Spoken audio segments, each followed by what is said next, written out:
championship weekend and there's a lot of money up for grabs, but who do you play? Well, let me help you with that. This is everything I know so far for Championship Sunday. Let's start with the quarterbacks, and up top, the most expensive quarterback, the man who is injured this week, and Patrick Mahomes. He is definitely in play, but he is not a strong priority because for the most part, as an underdog, which he is this week in his career, he averages over 300 yards. But, and of course, this is a big old booty. He's injured this week. So what does that mean? Well, his passing yard prop is only in the 260s where it opened, now sits around 270. So it's not something that you can expect him to have a big game. At least Vegas isn't thinking that. As opposed to last week where he had a 315 yards prop. Obviously a different matchup, but let's jump down to Joe Burrow, who's only $6,800. He's clearly underpriced. He's clearly, in my opinion, the best quarterback play in the slate because he's actually has the highest team total. And not only that, but he has the best weapons. I'm going to avoid stacking him with Joe Mixon, but he got 3 wide receivers who are all fairly priced for this slate, a tight end who is definitely fairly priced, the cheapest on the slate. So all those things check out nicely for Burrow, and so does the nice promotion prop on Prize Picks. If you're not familiar, it's linked down below. You get a free bet up to $100 when you use that link and the code SAL22. My name's Sal22. But if you take the over a half a passing yard, you can put up to $20 on this. It's basically a free play right here. You can check it out. You might as well use it or lose it heading into Championship Sunday. They don't do this all that often. All right, so that's going to be Joe Burrow. And then I also think that Jalen Hurts is a solid play. Now, I personally, at this standpoint, prefer Joe Burrow, but Hurts is pretty close. And so is Patrick Mahomes. Doesn't seem like he's all that close, but he is close. We're just a little bit worried of the high ankle. The potential concern with Hurts is that he's going to be a favorite in this one, as he's been in most situations. But when he's a favorite against a top 10 secondary like he's going to be facing this week, he throws 10% less. He only averages 20 completions in these contests, which is not all that great. As you can see right here, just 20.1 completions. But we know what we want out of Hurts. We want some sort of efficiency with some passing touchdowns, and really you're going to get there on the ground, the mobile upside. It's just not as consistent or reliable in this type of a matchup. So maybe you want to take his under 20.5 completions. I got this at 21.5. If you can find it there, obviously take that. Now, the only other quarterback, Brock Purdy, I just don't have interest based on where he's projecting out and more so his ceiling in the DFS blueprint. It's nowhere near the rest of these guys. Lowest team total on the slate, lowest overall situation for passing volume and pace. Yes, he's cheaper than the rest, but I think we can make up for that elsewhere on a slate that is very softly priced. And with that, we get to the running back position, softly priced. I mean, look up top. McCaffrey might look expensive at $8,000, but based on how he's performing, especially relative to all the other guys in the slate, he should probably be close to $10,000. Last week, he has a quote-unquote bad game. Still scores 17.7 points. After having a season-low 2 receptions in their first playoff game, last week he comes out 8 targets, 6 catches, and now he's an underdog this week, so expect even more passing game volume. He is a clear and obvious yes, the number 1 running back play in the slate, as he has been basically every single running back week. All right, then there's this next guy in Joe Mixon, and just kind of by default, he's going to be a yes. He's in this weird price range where he's the only guy in the $6,000 and $7,000 range, so he's affordable, and you're probably gonna have the money to get to him. He has a slightly better projection in the DFS blueprint link down below than the rest of these guys, but there's definitely some reason for concern. I do think that he's appropriately owned. He's coming in around 45% owned. I don't think that's too high or too low for a 2-game slate, but Samaje Perine, the backup, he's been running 47% more routes than Mixon. So Mixon this postseason basically has borderline no passing game usage or a lot less at this point,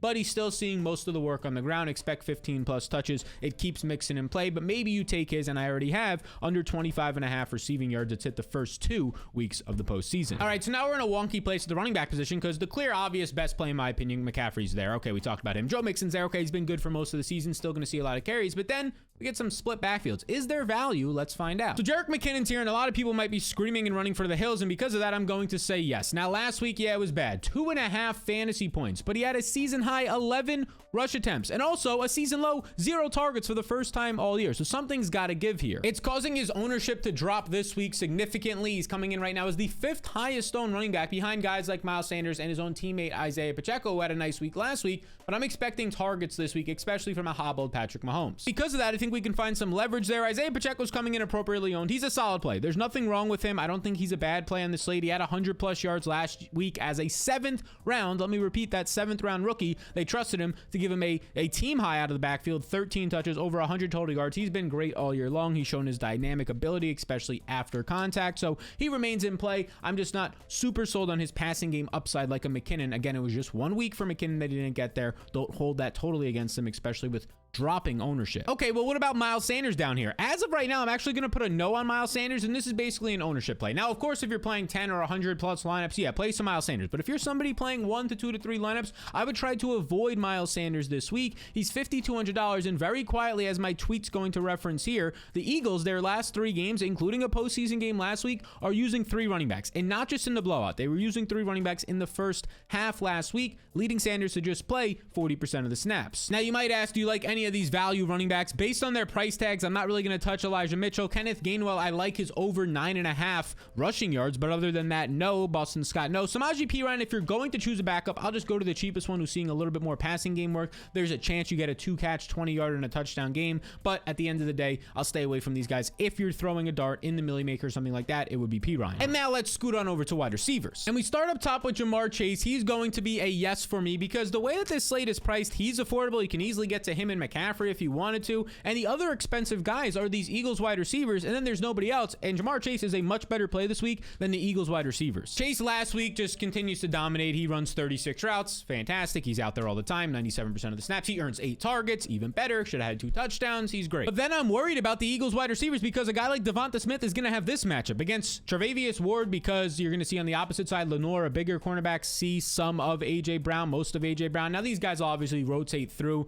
Devonta Smith will play the slot. He'll play both sides of the field. But when he sees Ward for about 50% of the game, Ward's only allowing 27.5 yards per game to wide receivers. And in similarly difficult matchups, Devonta only averages 39 yards. So he's not completely out of play for me, but I am a little bit worried. Now, I do like A.J. Brown still. I like him more than Devonta Smith. I'm going to choose Jamar Chase in this range because A.J. Brown's actually had success averaging over 75 yards in difficult matchups, unlike the smaller Devonta Smith. Again, nothing against Smith. He's great, but we have to make some choices here. I'll choose A.J. Brown in that price range. But to be completely honest with you, I'm choosing Deebo Samuel, the insanely lower priced Deebo Samuel, over both of them because look at this. Last week, very quietly against Bland, who moved to the outside, the slot cornerback to the outside for the Cowboys, he played a season high 95% of the snaps. And on the year now, Deebo is averaging a 28% target rate, meaning on 28% of his routes, he's earning a target, top 12 in the NFL. And if you filter out guys with smaller samples, it's actually coming in right now top 8. The translation there is you can expect Deebo to probably see, even if they don't throw a lot in this game, somewhere around 7 or 8 targets, and that feels really good for the price point. And what also feels really good for the price point is T. Higgins, who is insanely too low. I mean, these two guys right here in this price range, T. Higgins and Deebo Samuel, arguably the 2 best wide receiver plays in the slate, arguably the 2 best overall plays in the slate, and you get them so cheap. Now, Higgins last week, only 5.8 points, only 4 targets, but they didn't throw a lot in the second half. And the bigger thing here was very quietly, he came off the field for about 15% of the snaps for what maybe was a little bit of a tweak of an injury, but now he's good to go and healthy, and people are not owning him nearly as much as they should be now that he's going to be 100% back to health. So the 5K range is absolutely fantastic, and this is why we can afford guys like Christian McCaffrey. We can afford any quarterback we want. We can go up to the tight end position and get anyone we want momentarily. And another guy who allows us to do that is Juju Smith-Schuster. I won't jump up and down for him, but he is going to be a solid play on this slate. Look, last week the game got wonky. He only sees 2 targets, but Chad Henne's in there for a quarter, only throwing the ball to Travis Kelce, and then Mahomes is injured in the second half with no game plan to script for that. If anybody's going to be limited, it's going to be downfield receivers like MVS by Mahomes not being able to scramble, extend the play, not Juju Smith-Schuster. And he's not picking up any ownership right now. He is indeed a leverage play on this slate. The entire $4,000 range and 5K range, these 4 wide receivers are the leverage plays this week. I'll take Brandon Ayuk over Juju Smith-Schuster if I had to choose one. He also remains a fantastic play after last week, not really standing out in terms of the game log, but very quietly, 97% of the snaps, more than Deebo Samuel. And as an underdog this year, which he is this week, very quietly, they're underdogs this week by a couple of points, 2 points, 2.5 points, depending on where you're looking.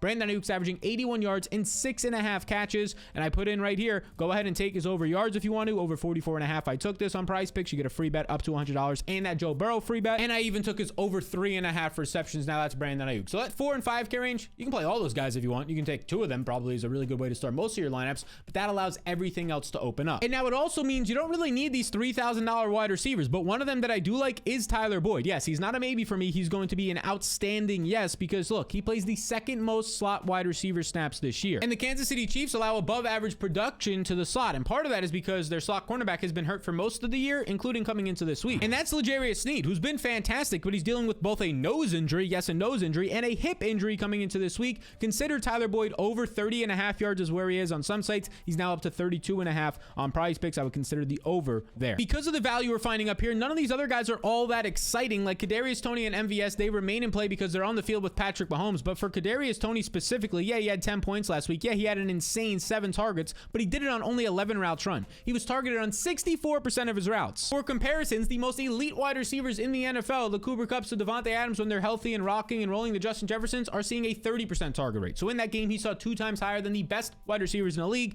It's not going to continue to expect 2 to 4 targets. Now, NVS at $3,600, he's at least out there running routes. Like, his snaps have dropped. We're looking at his snaps and his routes right here. His snaps dropped to 49% last week, but he still ran 23 routes. And what happens when that happens? Well, you just find the end zone like he did last week. But he would be affected the most if Patrick Mahomes is limited mobility-wise, which he will be by this ankle, because less extended plays and ability to find him downfield. So I'm just not all that interested in the MVSs. McCall Harmon right return, but I'm not expecting him to get a full-time role. And then the rest of these guys I'm not there for. Like Quez Watkins, I like him over his 15.5 receiving yards, but I like him to get like 20 yards, not to do anything crazy. The rest of these guys probably are running somewhere between 5 and 10 routes. Juwan Jennings might run 15 routes, but he's the 5th option in that offense. Justin Watson continues to run 12 to 15 routes and sees 0 to 1 targets because he's just not a priority, and he's just not that great at getting separation. He's the type of guy you can play maybe if you're playing the showdown slate as just a dart throw for a deep touchdown that we've seen a couple of times this year. So now from the wide receivers to the tightest events.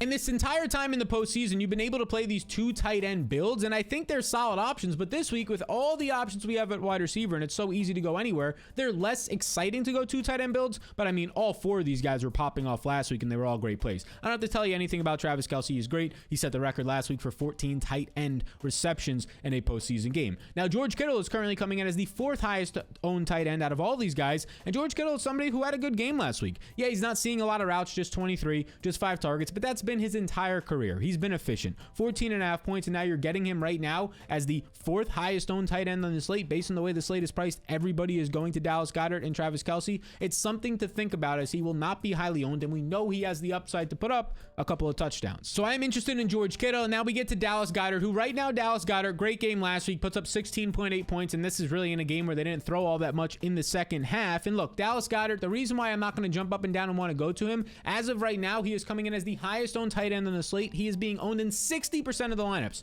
It's way over owned. He's picking up far too much ownership, in my opinion. Doesn't put him out of play, but it means that I'd just rather go. I'd find the money on this type of a slate and get Travis Kelce. Now, if you're building a 2 tight end build like last week, yeah, you could get away with 2 tight ends, Travis Kelce and Goddard, if you want to. I'm just pointing out that Goddard is coming in at the exact same price point as some of those guys like Brandon Ayuk and Juju Smith-Schuster. They're coming in lower owned than Dallas Goedert this week, and we know they have similar upside, if not more upside, at the wide receiver position. And then lastly, there's Hayden Hurst, and there's absolutely nothing wrong with Hayden Hurst either. Now, Hayden Hurst is a solid play. I think he's the 3rd best tight end play on the slate right now. Hayden Hurst, look, last week he runs 21 routes. It was only 57% of the routes, so that's a little bit of a concern, but maybe because they were running the ball more later. It led to 6 targets. His price point is staying lower, even though his player props are going up in terms of the yardage, because he had a season high 59 yards last week. Don't expect that again, but at $3,000 flat, you're probably going to get close to 30 routes run, 5 or 6 targets with touchdown upside. So that is what we fall down on. And now I know this looks like I don't think Dallas Goedert is a good play. I think he's the 2nd best tight end play on the slate if we're talking about being in the optimal lineup. But in terms of being over-owned, yes, he's the most over-owned tight end. If you're already different in other spots of your lineup, then don't worry about it. Play Dallas Goedert. If you're playing Jalen Hurts, then yes, play Dallas Goedert in stacks. It will make you different. And if you want to see exactly how you can get different, the ownership on all these players, how to put it together in a lineup optimizer, my projections, my rankings, everything that I'm doing for this 2-game slate to try and win $1 million, and all the other types of contests, single entries, and more, well, then you can check out the DFS blueprint that you're seeing right here. It's linked down below on Patreon. You can join the thousands of other people utilizing it this year to basically save more time and win more. So I appreciate you beautiful people tuning into this video today. Best of luck this weekend. I'll see you on the DFS Blueprint podcast on Sunday, and if not,